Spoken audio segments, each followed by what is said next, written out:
Contributions of Native Americans and Africans to American Life by Nyasa and Vizma Leimanis.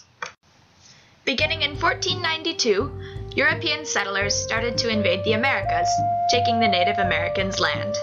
They tried to enslave the natives, but they kept escaping. Many of them died from diseases brought to the Americas by the Europeans, such as measles and smallpox. The high escaping and death rates were important factors in the beginning of the African slave trade, which supported the economy of the American colonies and then the United States for a very long time.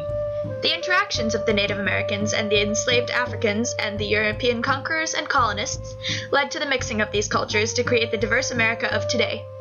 Christopher Columbus was the first European to arrive in the Americas. He landed in Hispaniola, where the native people were Arawak. At first they traded a bit, but then Columbus noticed their gold and became obsessed with finding all of it. He forced most of the Arawak people to work for him to mine the gold, and this greatly reduced their quality of life due to decreased production of necessary things like food. The array of diseases the Europeans brought with them, combined with overworking and just plain killing of the Arawak people, brought about their extinction.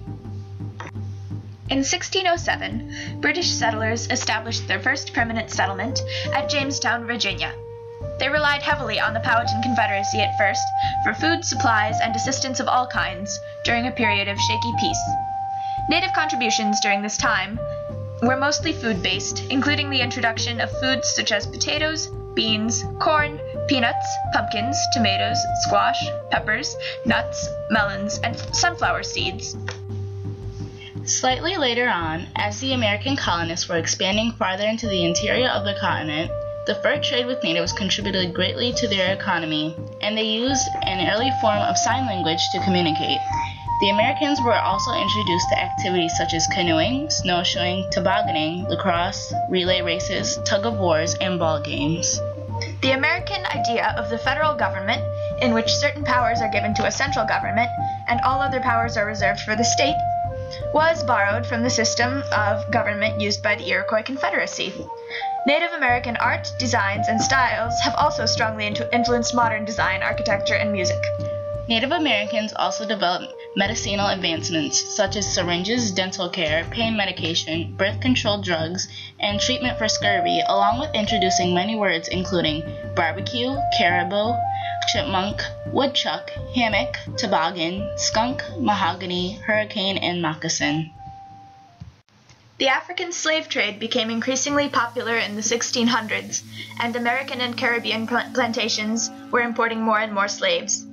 This led to the development of a new culture of African Americans with great contributions to food, art, music, and religion.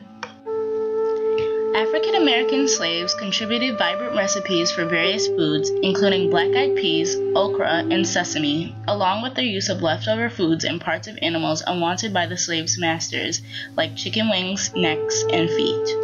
African music, art, poetry, and storytelling have strongly influenced modern American culture, with the evolution of jazz, blues, and rap music, and different styles of art. Earlier on in the Americas, the religious beliefs of many African cultures were merged with elements of Christianity to form voodoo, and this paved the way for much more religious diversity. The colonists helped encourage the mixing and melding of these cultures, but rarely in peaceful ways. They traded with the Native Americans, but also forcibly took their resources and land. Even though the colonists tried to push them away, elements of their culture have survived and influenced American culture all throughout history. The slaves were brought to the Americas in horrible conditions that often did not get much better when they arrived, but they brought with them parts of their vibrant culture that have survived throughout many hardships. African culture continues to influence American culture to this day, just like Native American culture. America as we know it would be entirely different without the interactions of these three cultures.